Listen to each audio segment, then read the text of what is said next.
Shalom teman-teman yang dikasihi oleh Tuhan, sebelum kita mendengar kebenaran firman Tuhan, mari kita bersatu hati di dalam doa. Mari kita berdoa. Bapa, terima kasih untuk kesempatan hari ini. Kalau sebentar kami mau mendengar kebenaran firman-Mu, bukakanlah pikiran setiap kami ya, Bapa, sehingga ketika kami mendengar kebenaran firman-Mu, kami dapat mengerti bahkan menjadi pelaku kebenaran firman-Mu. Ini kami Tuhan, setiap anak-anak-Mu, dan kami rindu untuk mendapatkan isi hati-Mu. Di dalam nama Yesus Kristus, kami telah berdoa dan mengucap syukur. Haleluya. Amin. Teman-teman, hari ini saya mau berkhotbah didasarkan pada surat Ibrani pasal yang ke-10 ayat yang ke-36. Saya akan berkhotbah dengan judul Ketekunan yang dikehendaki oleh Tuhan. Hari ini saya mau berkhotbah didasarkan pada surat Ibrani pasal yang ke-10 ayat yang ke-36 dengan judul Ketekunan yang dikehendaki oleh Tuhan. Demikianlah bunyinya. Sebab kamu memerlukan ketekunan, supaya sesudah kamu melakukan kehendak Allah, kamu memperoleh apa yang dijanjikan itu. Amin.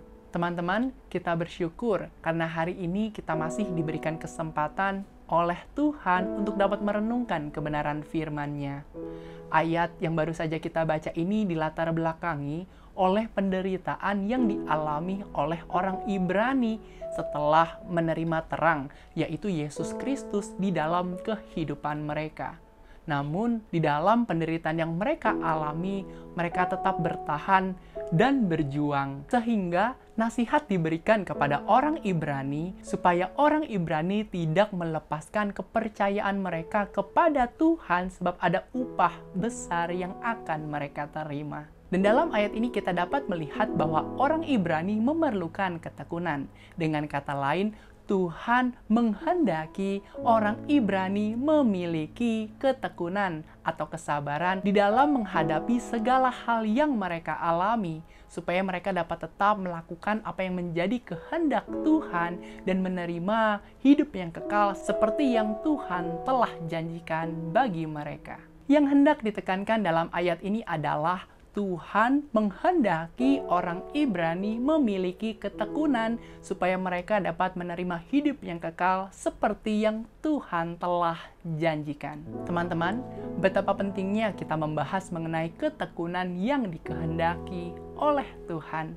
Sebagaimana Tuhan menghendaki orang Ibrani memiliki ketekunan, demikian pula dengan kita.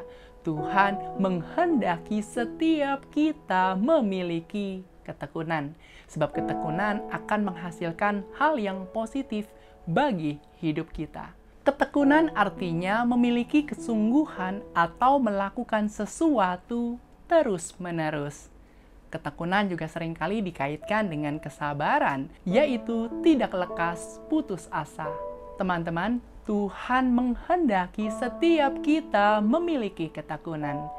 Apa sajakah ketekunan yang dikehendaki oleh Tuhan? Apabila kita membaca Alkitab lebih lanjut, maka kita dapat menemukan paling tidak 3 hal. Apa sajakah ketekunan yang dikehendaki oleh Tuhan? Yang pertama, Tuhan menghendaki setiap kita memiliki ketekunan dalam hal berdoa. Dapat kita lihat di dalam surat Roma pasal yang ke-12 ayat yang ke-12. Yang kedua, Tuhan menghendaki setiap kita memiliki ketekunan dalam hal beribadah. Dapat kita lihat di dalam surat Kisah Para Rasul pasal yang ke-26 ayat yang ke-6 dan yang ke-7. Yang ketiga, Tuhan menghendaki setiap kita memiliki ketekunan dalam hal beriman. Dapat kita lihat di dalam surat Kolose pasal yang pertama ayat yang ke-23. Teman-teman, tujuan saya berkhotbah hari ini adalah supaya pada akhirnya setiap kita dapat memahami 3 hal. Apa sajakah ketekunan yang dikehendaki oleh Tuhan? Teman-teman, Tuhan menghendaki setiap kita memiliki ketekunan. Apa sajakah ketekunan yang dikehendaki oleh Tuhan? Yang pertama, Tuhan menghendaki setiap kita memiliki ketekunan dalam hal berdoa. Mari kita melihat surat Roma pasal yang ke-12 ayat yang ke-12. Bersukacitalah dalam pengharapan, sabarlah dalam kesesakan, dan bertekunlah dalam doa. Ayat yang baru saja kita baca ini dilatar belakangi oleh kasih Tuhan kepada umatnya, sehingga Rasul Paulus memberikan nasihat kepada jemaat di Roma supaya mereka tetap rajin di dalam bekerja serta tetap bersemangat di dalam melayani Tuhan. Dan dalam ayat ini kita dapat melihat kehendak Tuhan bagi jemaat di Roma melalui Rasul Paulus supaya jemaat di Roma tetap bersukacita, tetap bersabar, dan tetap bertekun di dalam doa. Sebagaimana Tuhan menghendaki jemaat di Roma memiliki ketekunan dalam hal berdoa, demikian pula dengan kita. Tuhan juga menghendaki setiap kita memiliki ketekunan dalam hal berdoa. Berdoa artinya berkomunikasi dengan Tuhan.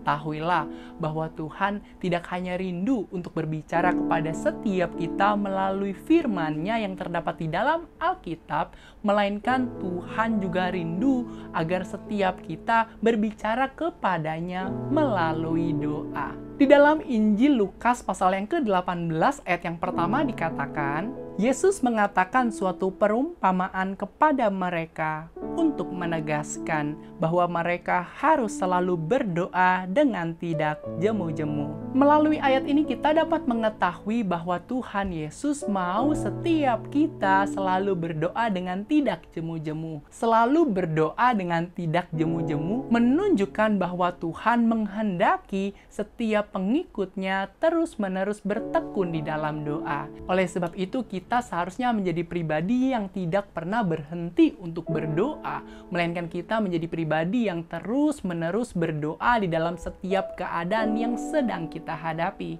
Sebab Tuhan menghendaki setiap kita terus-menerus berdoa di hadapannya. Ketika kita berdoa kepada Tuhan dan kita belum menerima apa yang kita doakan, seringkali kita berpikir bahwa Tuhan adalah pribadi yang tidak mendengarkan doa.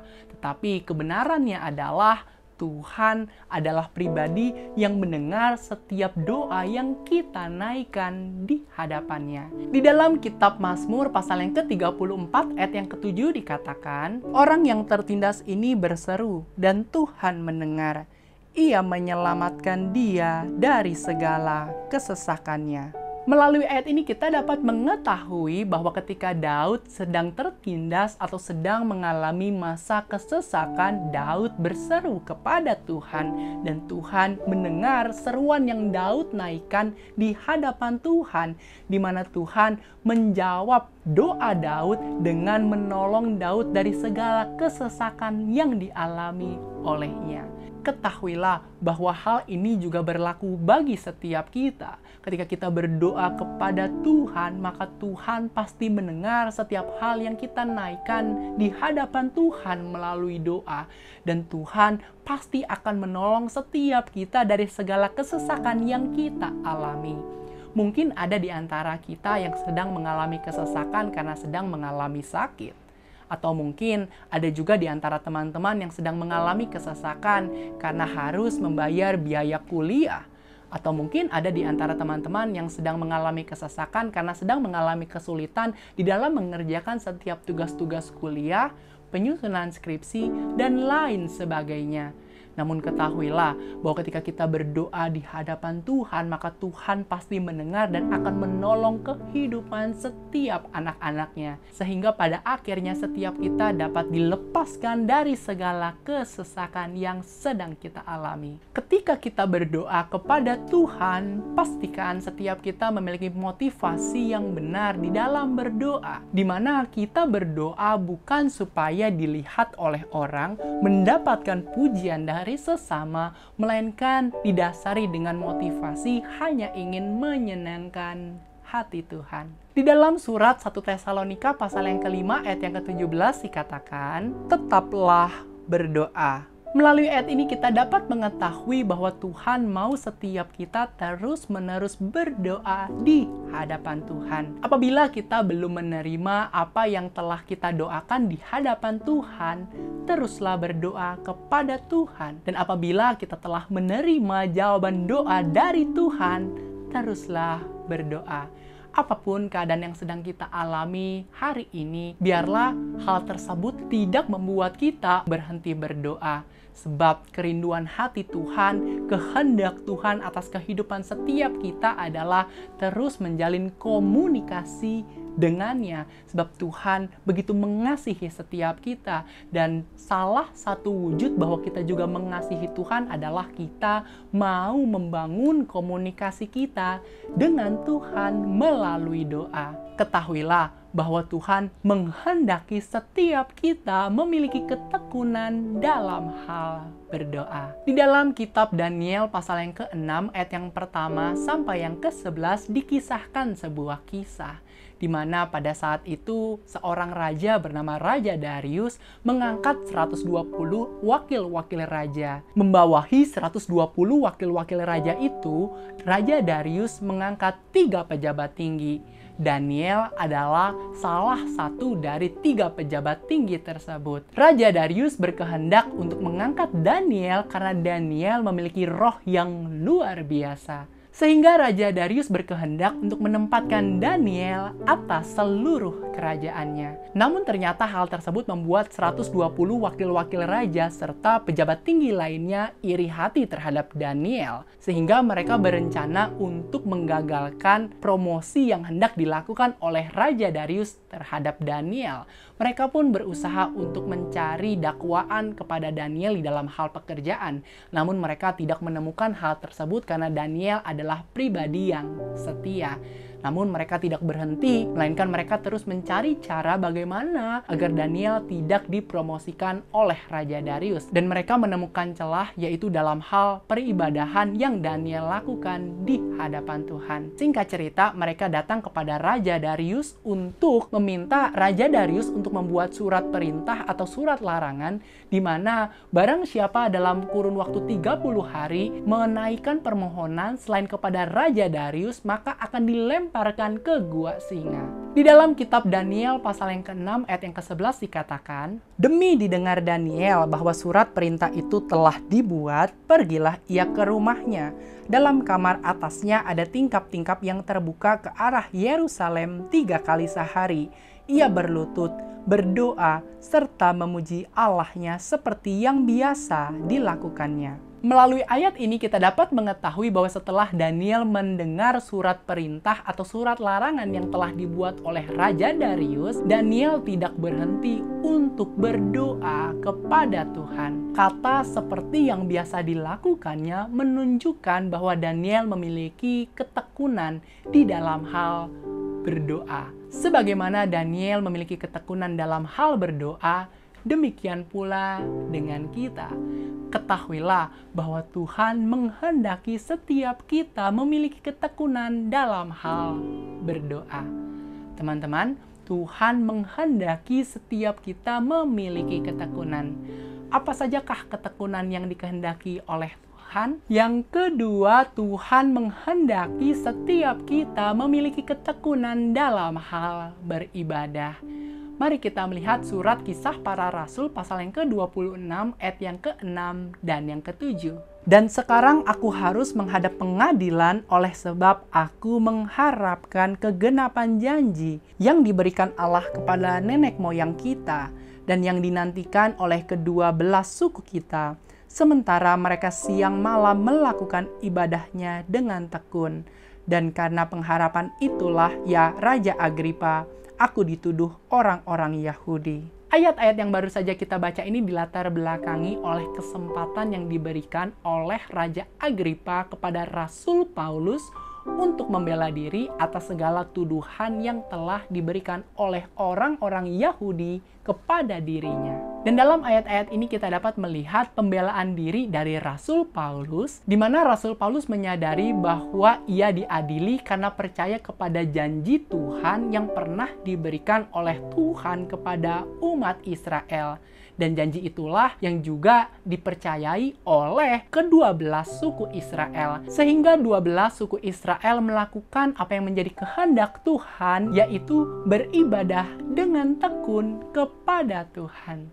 sebagaimana Tuhan menghendaki kedua belas suku Israel memiliki ketekunan dalam hal beribadah, demikian pula dengan kita. Tuhan menghendaki setiap kita memiliki ketekunan dalam hal beribadah. Setelah Tuhan membebaskan umat Israel dari tanah perbudakan di Mesir, melalui Musa, Tuhan memberikan perintah kepada umat Israel untuk beribadah kepada Tuhan. Di dalam kitab Ulangan pasal yang ke-10 ayat yang ke-12 dan 13 dikatakan, "Maka sekarang, hai orang Israel, apakah yang dimintakan daripadamu oleh Tuhan Allahmu, selain dari takut akan Tuhan Allahmu, hidup menurut segala jalan yang ditunjukkannya, mengasihi Dia, beribadah kepada Tuhan Allahmu dengan segenap hatimu dan dengan segenap jiwamu, berpegang pada perintah dan ketetapan Tuhan yang kusampaikan kepadamu pada hari ini, supaya baik keadaanmu." Melalui ayat-ayat ini kita dapat mengetahui bahwa beribadah kepada Tuhan adalah perintah yang Tuhan berikan bagi umat Israel. Perintah tersebut diberikan sebagai wujud bahwa Tuhan menghendaki umat Israel selalu beribadah kepada Tuhan. Dan Tuhan juga menghendaki supaya mereka beribadah dengan segenap hati dan segenap jiwa. Tuhan menghendaki mereka melakukan hal tersebut supaya baik keadaan mereka. Ketahuilah bahwa ayat-ayat ini juga berlaku bagi setiap kita. Tuhan menghendaki setiap kita memiliki ketekunan dalam hal beribadah. Dan Tuhan juga mau setiap kita beribadah kepada Tuhan dengan segenap hati dan dengan segenap jiwa. Artinya ketika kita beribadah kepada Tuhan, kita datang dengan sungguh-sungguh. Di dalam surat 1 Timotius pasal yang ke-4 ayat yang ke-7 dan yang ke-8 dikatakan, "Tetapi jauhilah tahayul dan dongeng nenek-nenek tua, latihlah dirimu beribadah. Latihan badani terbatas gunanya, tetapi ibadah itu berguna dalam segala hal, karena mengandung janji, baik untuk hidup ini maupun untuk hidup yang akan datang."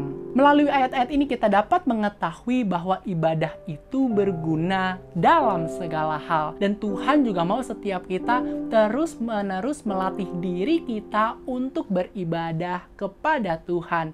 Artinya Tuhan mau setiap kita memiliki kebiasaan yang baik untuk selalu beribadah kepada Tuhan. Ketahuilah bahwa ketika kita mau mendekatkan diri kita kepada Tuhan, maka iblis akan berusaha untuk menggagalkan hal tersebut. Karena iblis tidak ingin setiap kita memiliki hubungan yang baik dengan Tuhan. Iblis tidak ingin setiap kita mendengarkan firman Tuhan. Iblis tidak ingin setiap kita memuji dan menyembah nama Tuhan. Namun biarlah setiap godaan, bahkan pencobaan yang iblis berikan di dalam kehidupan setiap kita tidak membuat kita menjadi menyerah, tidak membuat kita menjadi putus asa, tidak membuat kita meninggalkan ibadah, melainkan kita terus-menerus bertekun, terus-menerus sungguh-sungguh untuk mau beribadah kepada Tuhan. Seringkali iblis menggunakan berbagai macam cara untuk menggoda setiap anak-anak Tuhan agar tidak beribadah. Salah satunya yaitu dengan membuat kita menggunakan waktu dengan tidak bijaksana. Oleh sebab itu, marilah kita terus berhati-hati terhadap setiap godaan yang iblis berikan, sehingga kita tidak masuk ke dalam perangkap yang iblis berikan, melainkan kita dapat melalui hal tersebut dan dapat selalu terhubung kepada Tuhan. Di dalam kitab Mazmur pasal yang ke-100 ayat yang ke-2 sampai yang ke-5 dikatakan, "Beribadahlah kepada Tuhan dengan sukacita, datanglah ke hadapannya dengan sorak-sorai. Ketahuilah bahwa Tuhanlah Allah, Dialah yang menjadikan kita dan punya Dialah kita, umatnya, dan kawanan domba gembalaannya. Masuklah melalui pintu gerbangnya dengan nyanyian syukur, ke dalam pelatarannya dengan puji-pujian. Bersyukurlah kepadanya dan pujilah namanya. Sebab Tuhan itu baik, kasih setianya untuk selama-lamanya, dan kesetiaannya tetap turun-temurun." Melalui ayat-ayat ini kita dapat mengetahui bahwa Tuhan mau setiap kita beribadah kepada Tuhan dengan sukacita. Apapun keadaan yang sedang kita alami saat ini, biarlah hal tersebut tidak menjauhkan diri kita untuk tetap beribadah kepada Tuhan. Sebab Tuhan adalah pencipta pencipta kita. Oleh sebab itu sudah seharusnya kita selalu bersyukur akan kebaikan Tuhan atas kehidupan setiap kita.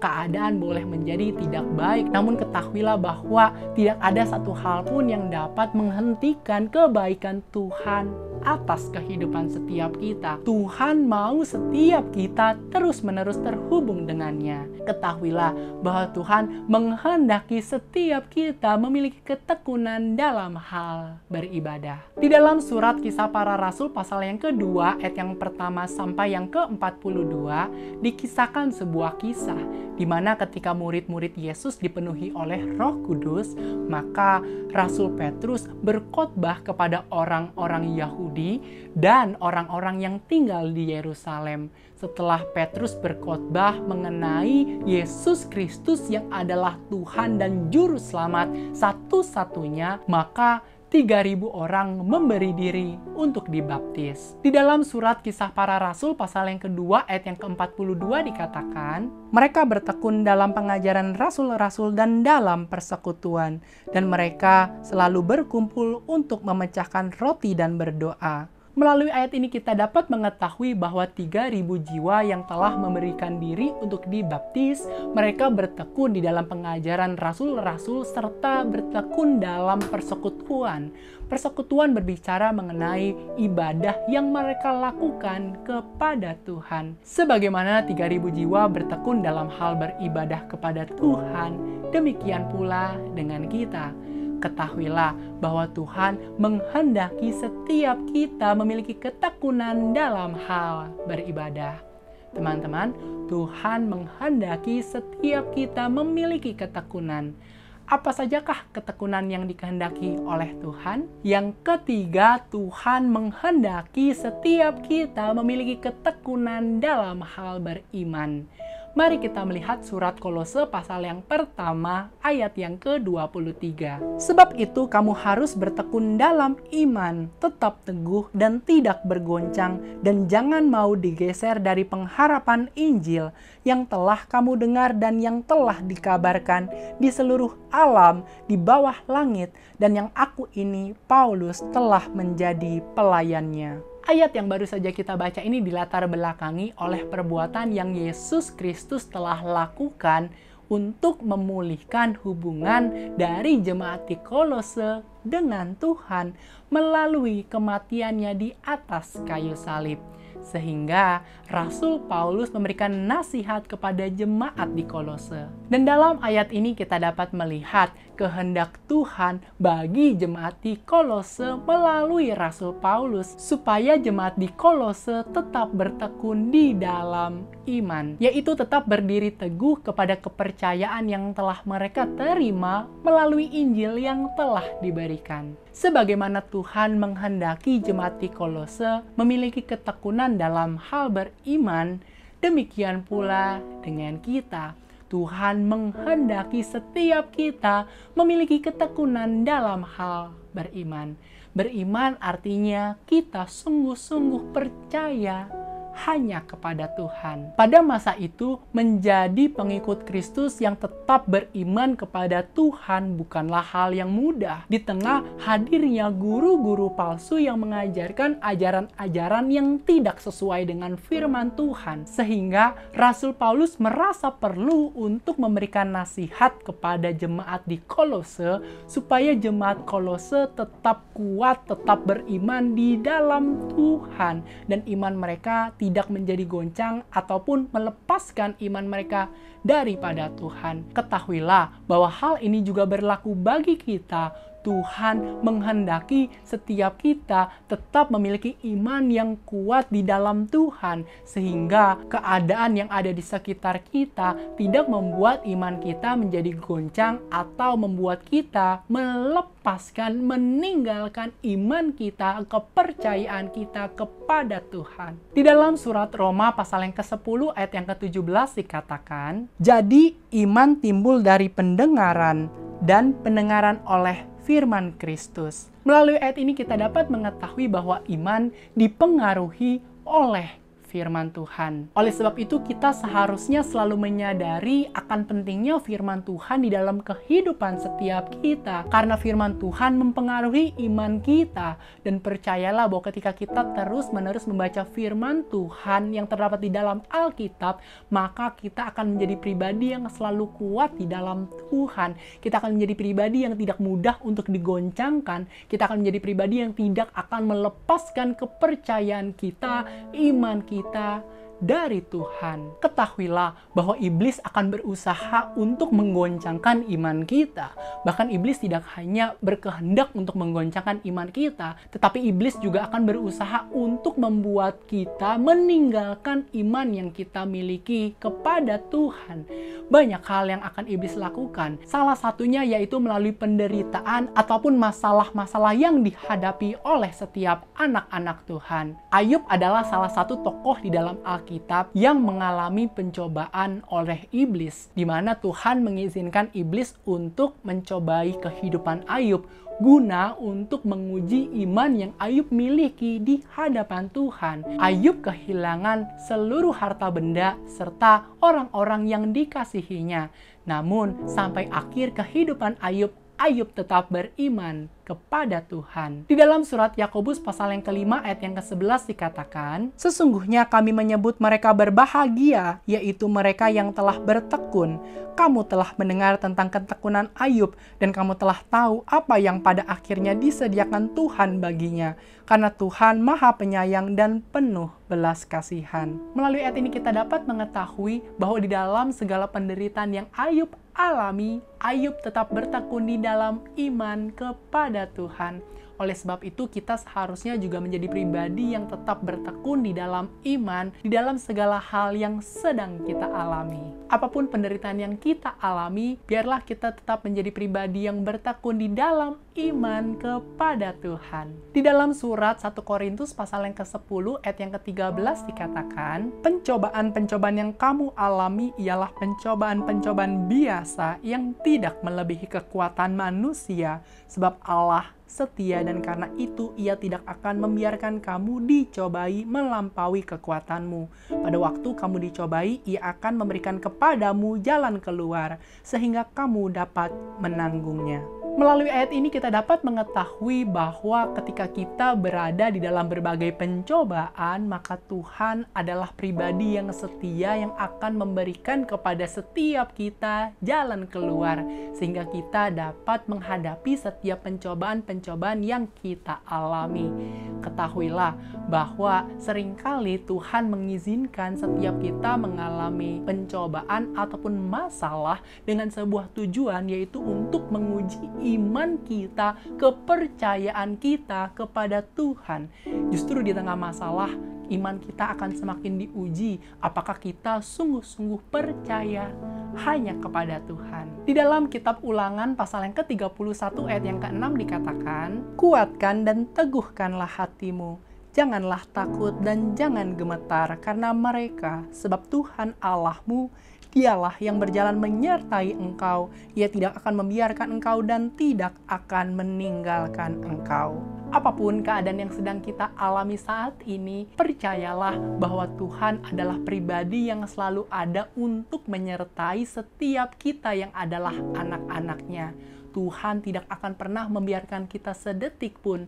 Oleh sebab itu, kita seharusnya menjadi pribadi yang tidak perlu takut ataupun khawatir di dalam menjalani kehidupan ini. Ketahuilah bahwa Tuhan yang menyertai kita itu jauh lebih besar dari setiap masalah ataupun pergumulan yang sedang kita alami saat ini. Percayalah bahwa di dalam Tuhan tidak pernah ada jalan buntu, melainkan selalu ada jalan keluar.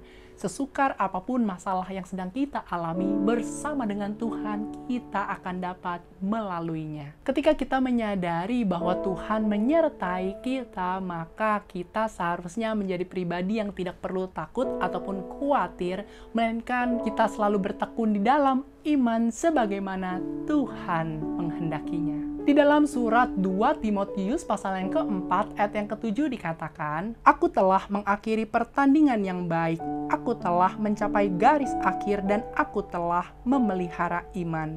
Perkataan "aku telah memelihara iman" menunjukkan bahwa selama Rasul Paulus hidup, Rasul Paulus tetap bertekun di dalam iman kepada Tuhan.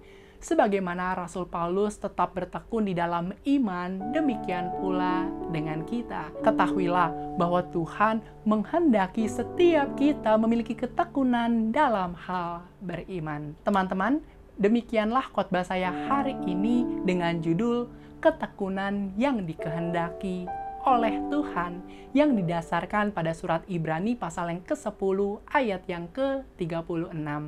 Teman-teman, Tuhan menghendaki setiap kita memiliki ketekunan. Apa sajakah ketekunan yang dikehendaki oleh Tuhan? Setelah kita membaca beberapa bagian Alkitab, kita telah menemukan paling tidak 3 hal. Apa sajakah ketekunan yang dikehendaki oleh Tuhan?